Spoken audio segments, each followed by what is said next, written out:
আল্লাহু আকবার।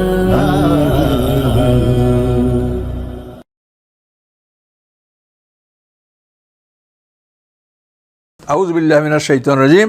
ইয়া আইয়ুহাল্লাযীনা আমানুত্তাকুল্লাহা ওয়া কুনু মা'আস সাদিকিন। আল্লাহ কোরআন পাকে বলেন, হে ঈমানদারগণ, তোমরা আল্লাহকে ভয় করো, সত্যবাদীদের সাথী হও।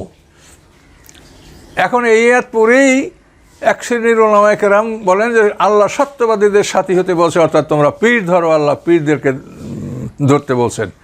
তো পীরেরাই খালি সত্য কথা বলে, আর কেউ সত্য কথা বলে না পৃথিবীতে?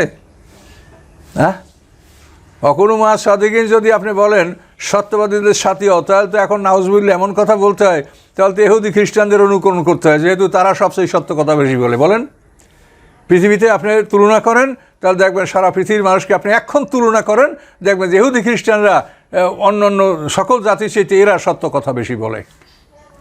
মিথ্যা তারাও বলে, কিন্তু অধিকাংশ সত্যি কথা ওরা বলে। আমরা নিজেরা মুসলিম হিসেবে আমাদের পরিচিতি, কিন্তু আমাদের আপনি নেন, হিসাব নেন, পৃথিবীতে এটা আপনি একটা পরিসংখ্যান নেন, তো দেখবেন এই পরিসংখ্যানে যে ইহুদি নাসারা তারা আমাদের তুলনায় অনেক বেশি সত্য কথা বলে। তাহলে এখন কি আপনি নাউজুবিল্লাহ আপনি কি বলবেন? এই আয়াতের অর্থটা কি বলবেন বলেন? কুনু মা'আস সাদিকিন অর্থ কী করবেন আপনি বলেন? তা আপনি একটা শ্রেণীর জন্য একটা নিয়ে গেলেন, এটা কি ঠিক হলো? এই আয়াতের শানে নজুল নাই, এই আয়াতের ব্যাখ্যা নাই, এই আয়াতের তাফসির নাই। এই আয়াতের তাফসির কি, ব্যাখ্যা কি, শানে নজুল কি বলেন?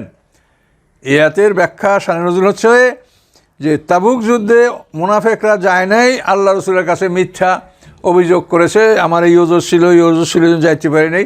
আল্লাহ রসুল পরীক্ষা নিরীক্ষা না করেও এই মুনাফেকদের অভিযোগ গ্রহণ করেছিলেন। এই জন্য আল্লাহ বলছেন যে আপনি যে আমার আদেশের আগেই তাদের অভিযোগ গ্রহণ করলেন, এই জন্য আপনার অপরাধ হয়েছিল, কিন্তু এটা আমি আল্লাহ ক্ষমা করে দিলাম। এটা কোরআনে দেখেন 11 পারার প্রথম আয়াতেই। তো এখন দেখেন তাবুক যুদ্ধে 3 জন সাহাবী যারা সচ্ছল ছিলেন, সুস্থ ছিলেন, কোনো ওজর ছিল না, তারপরও এরা যুদ্ধে যায় নাই। এরকম 3 জন সাহাবী রাসূল সাল্লাল্লাহু আলাইহি ওয়াসাল্লামের কাছে উপস্থিত হয়ে তারা সত্য কথা বলেছেন। হেলাল ইবনে উমাইয়া, কাব ইবনে মালিক, মেরারা ইবনে রবিয়া, 3 জনের নামই আছে, বিখ্যাত ঘটনা। কাব ইবনে মালিক, হেলাল ইবনে উমাইয়া, মেরারা ইবনে রবিয়া, এই 3 জন সাহাবী, তারা অত্যন্ত ভালো সাহাবী, তারা বদরি সাহাবী। তো এই লোকগুলি অলসতা করে যাব করে যাওয়া হয় নাই, আল্লাহ রসুল অনেক দূর পার হয়ে গেছেন, আর যাওয়া হয় নাই। এরা রাসূলের কাছে সত্য কথা বলেছেন। এই সত্য কথা বলার কারণে তাদের বিষয়টা আল্লাহ রসুল এভাবে আল্লাহর হুকুম মতোই করেছেন, বলছেন যে তোমরা থাকো, এখান থেকে যাও, বাড়ি থাকো। কিন্তু সাহাবা ইকরামদেরকে আদেশ দিয়ে দিলেন যে এদের সাথে কোনো সালাম কালাম কথাবার্তা এগুলো সব তোমরা বন্ধ রাখবে। এখন তারা এমন বিপদে পড়ে গেল যে তারা, কাব ইবনে মালিক বিশেষ করে মসজিদে আসতেন, আর হেলাল তো একটু বয়স্ক, তিনি আসতেন না। তো উনি বলেন যে আমি মসজিদে সালাম দিতাম, কেউ আমার সালামের জবাব দিত না। আল্লাহ রসুলকে সালাম দিতাম, আল্লাহ রসুল আমার সালামের জবাব দিতেন না। আমি তাকাই দেখতাম যে আল্লাহ রসুল মুখ নড়ে কিনা, কিন্তু আল্লাহ রসুল মুখ ঘুরাই নিতেন, আল্লাহ রসুলের মুখের দিকে আমি নজরও করতে পারতাম না। তো এইভাবে এই সাহাবীদের কাহিনী, এটা আমি এখানে বিস্তারিত বলবো না, এটা সূরা তাওবায় বিস্তারিত আলোচনা হয়েছে। তো এখানে এই 3 জন সাহাবীদের ব্যাপারে 40 দিন পর্যন্ত এই হুকুম ছিল। 40 দিন পরে আদেশ হলো যে তোমরা তোমাদের স্ত্রী থেকে পৃথক থাকো। পৃথিবীটা তাদের জন্য একটা সংকীর্ণ হয়ে গিয়েছিল, ভীষণ ভয়ঙ্কর অবস্থা। 50 দিন পরে কোনো এক শেষ রাত্রে আল্লাহ তাআলা তাদের তওবা কবুল করার ঘোষণা দেন এবং তাদের পক্ষে আয়াত নাযিল করেন। এবং এই ঘোষণা পাওয়ার পরে সেই সাহাবীরা যখন আল্লাহ রসুলের কাছে আসেন, তখন আল্লাহ রসুল বলেন যে তোমার জীবনে এই দিনটির মতো আর কোনো দিন তোমার জীবনে আগেও আসে নাই, পরেও আসে নাই, আজকের দিনটা তোমার জন্য জীবনের সবচাইতে উত্তম দিন। তখন কাব ইবনে মালিক বলেন, ইয়া রাসূলুল্লাহ, তাহলে আমি আমার সমস্ত সম্পদ দান করে দেই? তো আল্লাহ রসুল বলেন, না, তুমি 3-এর 1 দান করো, তাতে হবে, সব দান করো না। তারপর কাব ইবনে মালিক তার অধিকাংশ সম্পদ এর মধ্যে থেকে তিনি বললেন যে আমি তাহলে খায়বারের অংশটা আমি রাখি, বাকি অংশ আমি দান করে দিলাম। তো এই 3 জন সাহাবীর যে তওবা কবুল করা হয়েছে, এটা স্পষ্ট কোরআনে বলা আছে, ওয়ালা সালাসাতিল্লাযিনা খুল্লিফু হাত্তা ইযা দাকাত আলাইহিম আরদু বিমা রাহুবাত। এটা মনে করবেন না যে আমরা এটা তাফসীর থেকে বলছি, আমরা সরাসরি কোরআন থেকে বলছি। আল্লাহ সরাসরি কোরআনে বলেছেন ওয়ালা সালাসাতিল্লাযিনা খুল্লিফু, এবং ওই 3 ব্যক্তি যাদের বিষয়টা মুলতবি রাখা হয়েছিল 40 দিন পর্যন্ত, 50 দিন পর্যন্ত তাদের বিষয়টা মুলতবি রাখার পরে 50 দিন পরে তাদের তওবা কবুল হয়েছে। তওবা কবুল হওয়ার পরে মুসলমানদের মধ্যে কী এক আনন্দ উৎসব, যে সাহাবীরা একদিন পর্যন্ত বিচ্ছিন্ন ছিল, তাদের সালাম কেউ গ্রহণ করে নাই, আমরা তাদের সালাম দেই নেই। কত একটা কষ্ট। আল্লাহ কোরআনে বলছেন ও দকাত আলহিম আরদুবে মারহুবাত, এই মানে বিশাল পৃথিবী তাদের কাছে সংকীর্ণ হয়ে পড়েছিল। এমন একটা অবস্থায় তারা 50 দিন পার করেছিলেন। 50 দিন পরে তাদের তওবা কবুল হয়েছে এবং তাদেরকে আল্লাহ সত্যবাদী বলে ঘোষণা করেছেন এবং বলেছেন এই সত্যবাদীদের সাথে তোমরা হও কুনু মাস সাদিকিন। এখানে আপনার আমার পীর সাহেবের কথা বলা হয় নাই। আমরাও পীরপন্থী মানুষ, আমার বাবার শ্বশুরে মরহুম নেসাউদ্দিন আহমদের মুরিদ, কাজী পীরদের ব্যাপারে আমাদের কোনো বিদ্বেষ নাই, কিন্তু আমরা তো কোরআনের সাথে মিলাবো। কোরআনের সাথে না মিললে আমরা পীর হইলেই আমরা সেই পীরকে পীর মানব না, কোরআনের সাথে মিলতে হবে।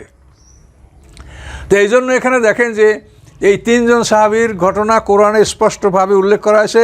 সালাসা কথাটা কোরআনে আছে, সালাসাতুল্লাযিনা খুল্লিফু, এবং এই 3 ব্যক্তি সত্য কথা বলেছে। তারা সত্য কথা বলে কষ্ট পেলেও দুনিয়ায় তাদের বিষয়টা ফয়সালা হয়ে গেছে। আর যারা মিথ্যা বলেছে তাদের ফয়সালা হবে হাসরের মাঠে। যারা মিথ্যা ওজর খাই করছে আল্লাহ রাসূলের কাছে তাদের ফয়সালা হবে হাসরের মাঠে। আর এরা তাদের ফয়সালাটা এখানেই করে নিলেন পৃথিবীর বুকে। এবং আল্লাহ বললেন যে তোমরা সত্যবাদীদের সাথী হও, এবং আল্লাহ বললেন যে তোমরা সত্যবাদীদের সাথেও ইয়া আইয়ুহাল্লাযীনা ইত্তাকুল্লাহ কুনু মাস সাদিকিন। কিন্তু এই কথাগুলি সঠিকভাবে না বলে কুনু মাস সাদিকিন আল্লাহ পীর ধরতে বলছে। এই ধরনের ওয়াজ যারা করেন, আপনারা কি আল্লাহকে মানেন? আপনারা কি জাহান্নাম ভয় করেন? আমার মনে হয় করেন না। জাহান্নাম যদি ভয়ই করতেন তাহলে তো আল্লাহ বলছে যে কোরআনের বাঁকা অর্থ করলে তারা দোজখের জন্য অপেক্ষা করো, এটা বলছেন আল্লাহ। আফামাইউলকা ফিন্নারে খায়রুন আম্মাইয়াতি আমানা ইয়াউমাল কিয়ামা বলে নাই কোরআনে? তাহলে আমার মনে হয় যে আপনারা জাহান্নাম আছে এটা ভয় করেন না। ভয় করলে এরকম কথা আপনারা বলতে পারতেন না। কোরআনে আয়াতে যা আছে আপনি তাই বলেন, কিন্তু না বলে আপনি কেন এই সমস্ত কথা বানিয়ে বলছেন? কোন তাফসিরে আছে যে কুনু মাস সাদিকিন মানে পীর ধরো? দেখান তো এরকমটা তাফসির, নাম বলেন তো এরকমটা তাফসিরের যে অমুক তাফসিরে কুনু মাস সাদিকিন মানে পীর ধরতে বলা হয়েছে। কাজে এই জন্য আপনারা, আমি তো দুঃখিত, আমি প্রথমেই বলছি যে আমার কথা মনে হয় যেন আমি আলেমদেরকে বলছি, কিন্তু আলেমদেরকে বলি আর যাকে বলি আমি তো কোরআন থেকে বলছি, এতে তো কোনো ভুল নাই। তাইতে আমি আলেমকে বলি, পাবলিককে বলি, আমি যাকে বলি আমি তো কোরআন থেকে বলছি, কোরআনের বাইরে থেকে আমি বলি না, এটা আপনি দেখবেন। তো এই জন্য আপনারা সতর্ক হন, সাধারণ মানুষও সতর্ক হন, ছাত্র ভালো হন, শিক্ষকও ভালো হবে। সম্মানিত সুধী, তো আমরা অনেক কথাই বললাম, মনে দুঃখ নেবেন না, কষ্ট নেবেন না। আমার ভুল ত্রুটি হলে আমাকে, আমার কথার মধ্যে যদি একটা শালীনতার অভাব থাকে সেটা আমাকে মাফ করবেন। কথা আমি কোরআন থেকে বলেছি, কিন্তু তারপরও আমার পক্ষ থেকে যদি কোনো প্রেশার থাকে তা কথার মধ্যে সেটা আপনারা ক্ষমা করে দিন। তো আর এভাবে আপনারা সকলকে অনুরোধ করব যে আপনারা কোরআন থেকে কথা বলেন, সঠিক কথা বলেন। আমরা কিন্তু আল্লাহর পক্ষে, নবী রাসূলরা যেরকম আল্লাহর পক্ষের লোক, আমরা তো তাদের আল্লাহর নবী রাসূলদের পরে আমরা ওয়ারাসাতুল আম্বিয়া, আমরা তো আল্লাহর পক্ষের মানুষ। কাজে আমরা যদি আল্লাহর পক্ষের সঠিক কথা না বলি তাহলে এটা কীরকম হয় বলেন?